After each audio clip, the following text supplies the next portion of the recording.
Hi, and welcome back to Mommy Sleeping Angel, a channel all about supporting mothers and fathers and families who've lost their children due to stillbirth or in pregnancy loss in general, such as miscarriages and SIDS. Today, I'm going to go ahead and tell you a little bit just about my stillborn story and just what happened to me personally and what I experienced and just how it has impacted my life. So, and just bear with me because I'm also washing dishes. Typical things you gotta do, as a wife, a mom, etc. And so, my stillbirth story, it was about 9 years ago. Well, actually, it was 9 years ago, going on almost 10. My baby would have been 10 years old on January the 13th of 2020. So my stillbirth happened January 13th of 2009. So it was honestly an ordinary day for me. Nothing felt different. Nothing was out of character. It was actually just a pretty good day. In general. From what I expected, nothing just was weird to me. And so I was, doing my typical duties, as a mom, as a wife, and just doing what I do every single day. Nothing really weird, nothing out of character. And so, out of nowhere, I just realized and I thought to myself, and I was like, I haven't felt Daytrell really move today. And for me, personally, it didn't really necessarily catch my attention early on, for the simple fact that he was not really a big mover. He would give me a little flutter here and there. He would give me a kick, but it was very, very inconsistent.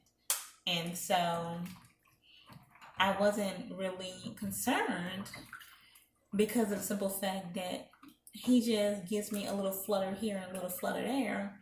And it wasn't like, every 5 minutes, I just feel him just going all the way around.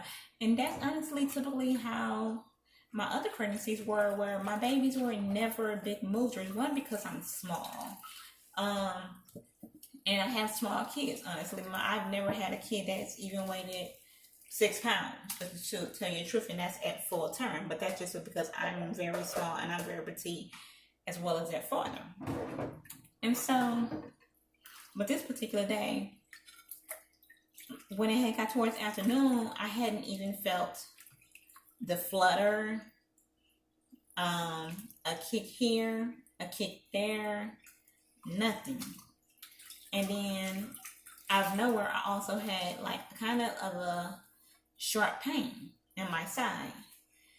And so that was, honestly, it was alarming to me. Because of the simple fact, I was like, okay, one, I haven't felt any movement. And two, this pain is not normal. This is not a normal pain. And it just doesn't feel right. So with that, I went ahead and said, you know what? I need to go to the hospital. So at this time, I was actually 36 weeks. And so I went straight up to labor and delivery. There was no need for me to go to the ER because I was already pretty much cleared to, even at 37 weeks, even not cleared, but I could have had a full-term baby. And there was nothing necessarily stopping me from not going into labor. Even though the doctors recommend 37 weeks, if you're 36 weeks, they're not necessarily gonna stop the labor. They're gonna more likely let you progress. So I went ahead and went to labor and delivery. And when I explained them to what was going on, they immediately put me in a room to put me on the monitoring. And the first thing when they went to go look for the heart rate and the heartbeat, there wasn't one. And so the nurse was like, oh, that's no worries, there's no concern. Sometimes they're just hard to find. And so I was told her, okay, but my baby heartbeat was never hard to find. So when she didn't find the heartbeat, immediately upon putting a Doppler on my stomach, I immediately had thought the worst. Because as a mother, I just knew at that point something was not right, and I was scared, extremely scared. So they put me on the bigger monitors, not the Doppler, but the bigger monitors, and they still were not finding any heart rate or heartbeat. And so at that point, I pretty much knew. Even though the doctors didn't say, and they were still trying to keep me calm and everything, I knew that that point that my baby was gone.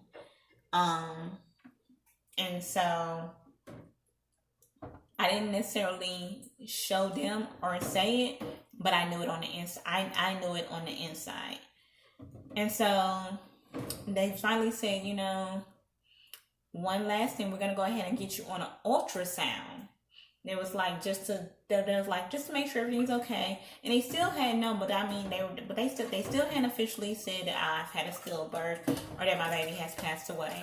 But they said, I'm gonna go ahead and put you on an ultrasound.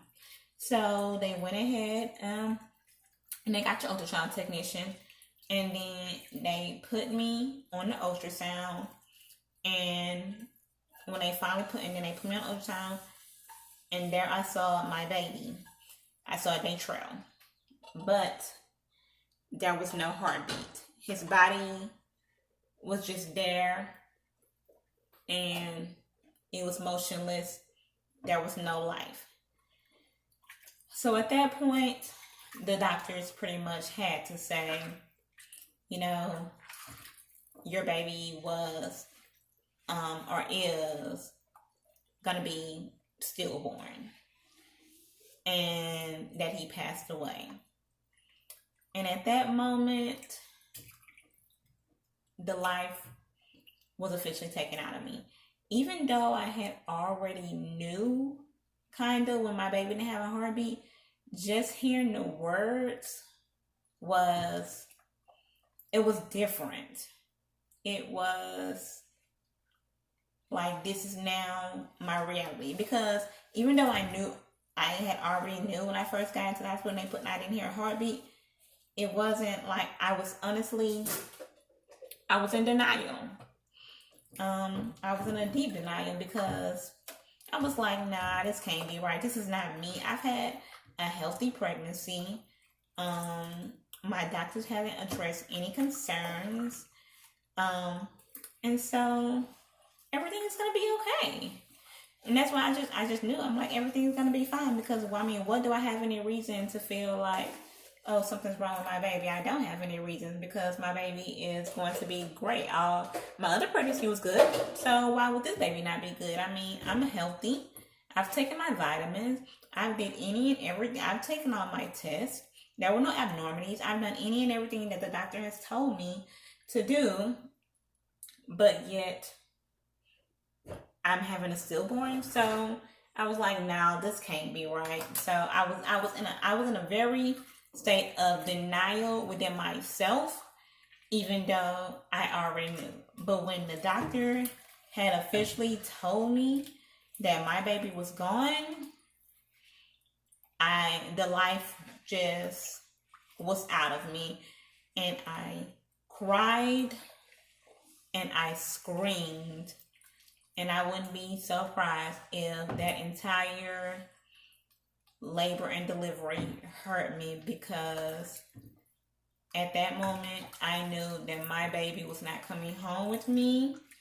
that I would not get to know my child, that I had to explain to my children's siblings as to why their baby brother was not coming home.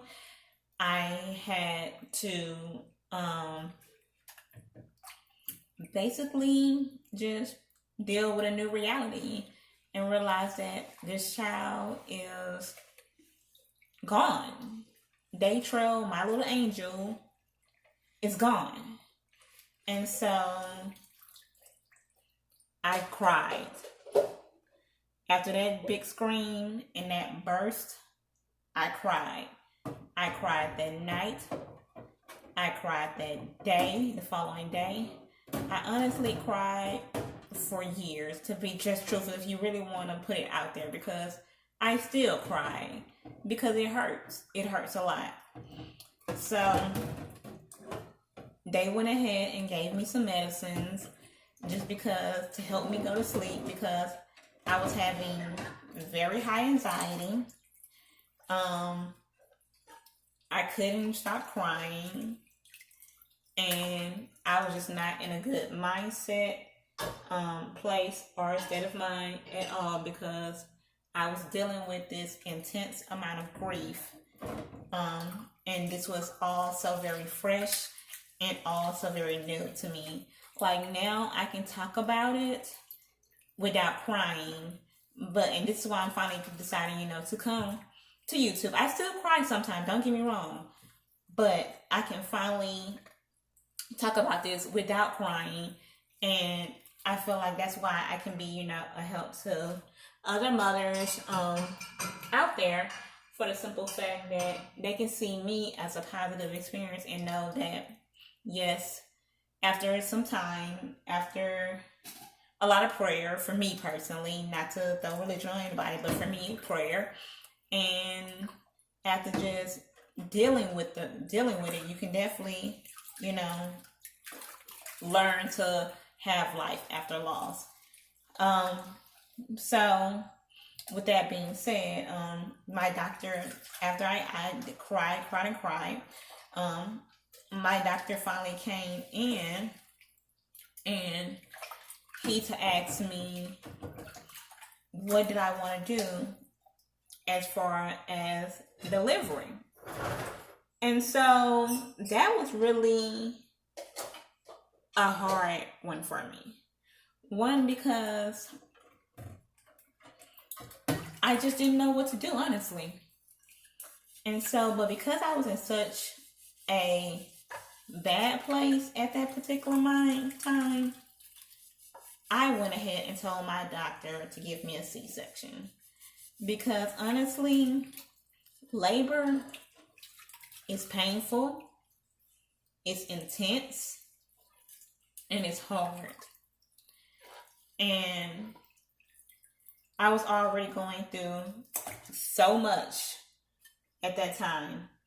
And to go through all that you go through with labor, and to not bring a child home, for me, I just personally couldn't fathom having to do that. Because if I'm going through all this labor, I want to be able to bring my baby home. And I couldn't see myself going through, 10, 12 plus hours of labor, and at the end of it, all I had was emptiness. Because yes, I got to hold my child and everything, but my baby wasn't going home with me. So that was just emptiness that I couldn't deal with. Not at that moment. I couldn't. So I chose the method, and sometimes I'm not gonna lie, sometimes I definitely look back and say, what, maybe I should have went ahead and did a natural birth versus a C-section, but that'll be another video. But at that moment in time, I couldn't deal with it. I couldn't deal with going through a regular birth at that particular time.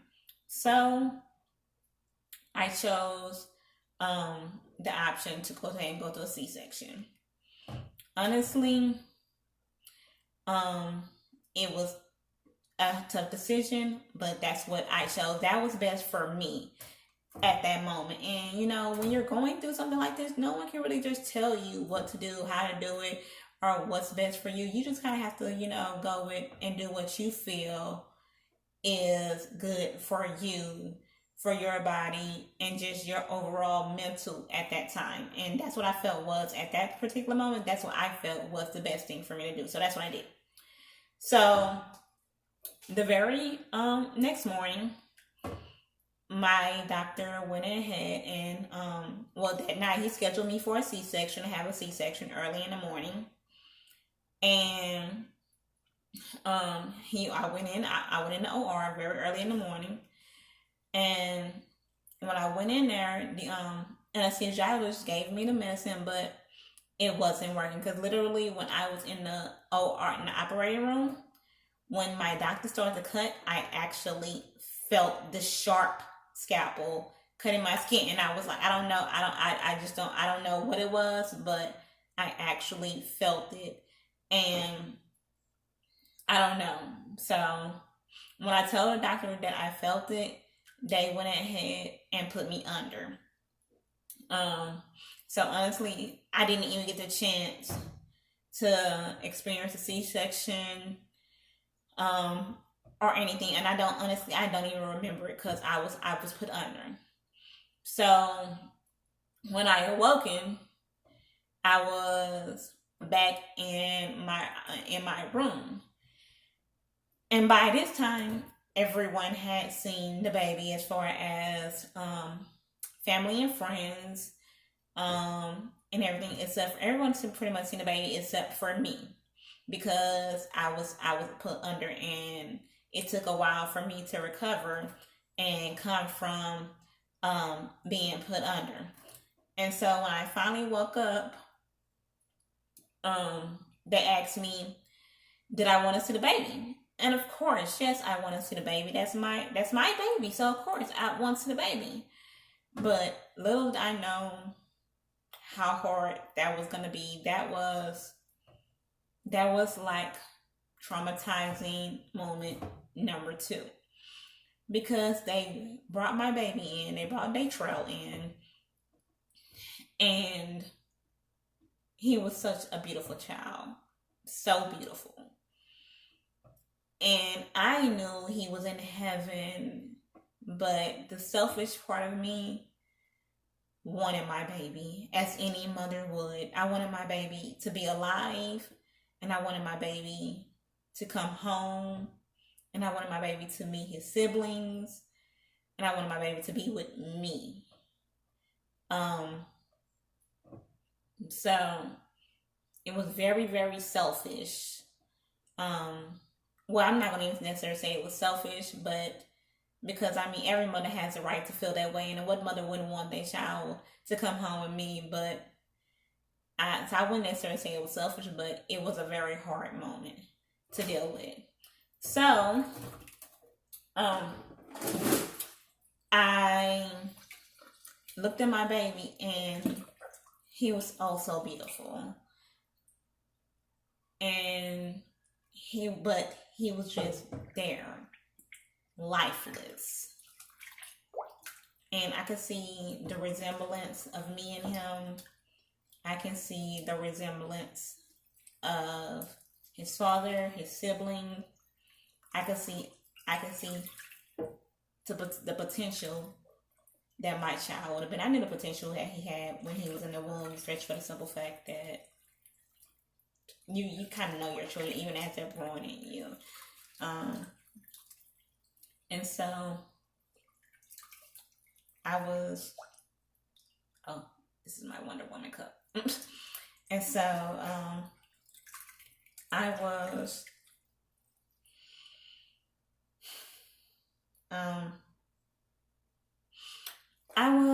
was going through another moment, honestly.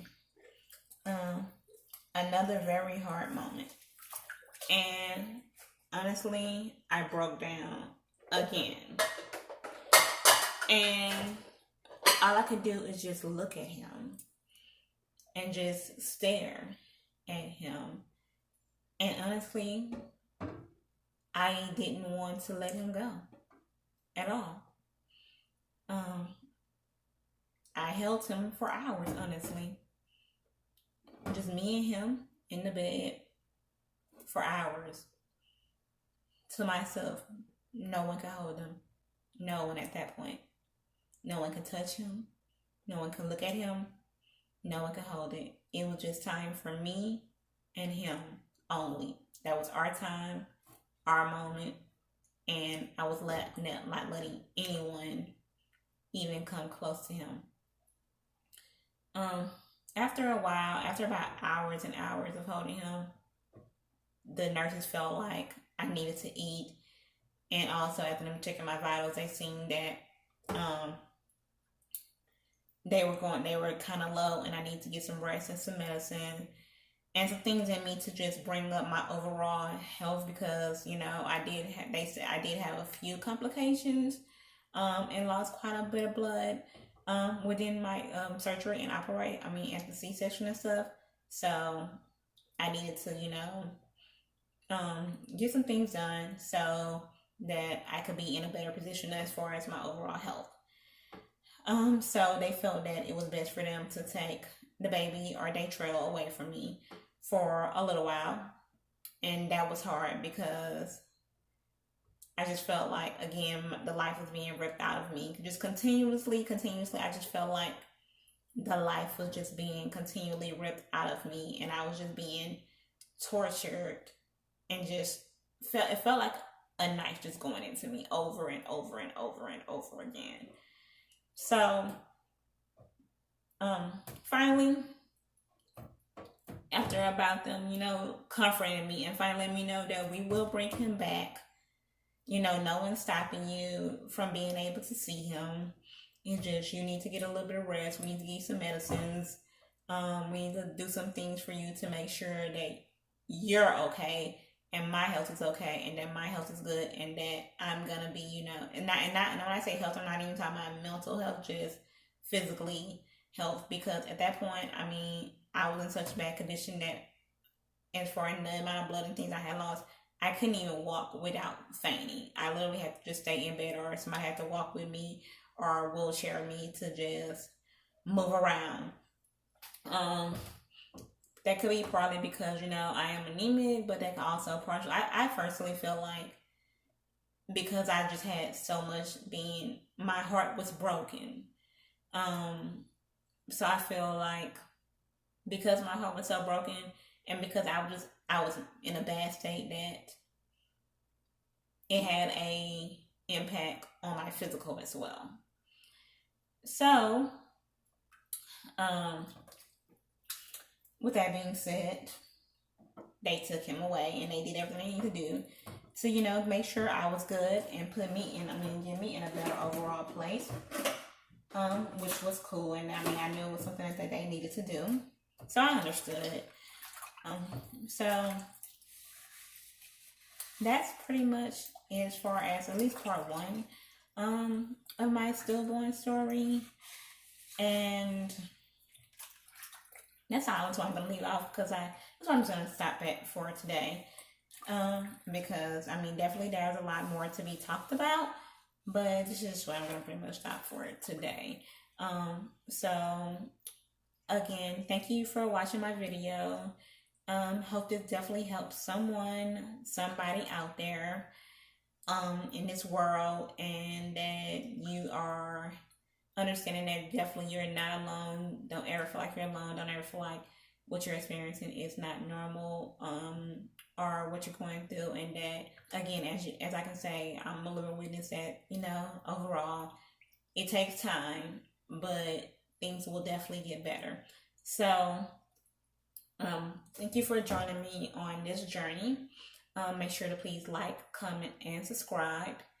And I will definitely be back with a part 2 of this story and going into more detail of what happened. But for right now, I have to go ahead and really finish what I'm doing and cook dinner and things like that. So, but trust, I will definitely be back sooner rather than later. But again, thank you so much.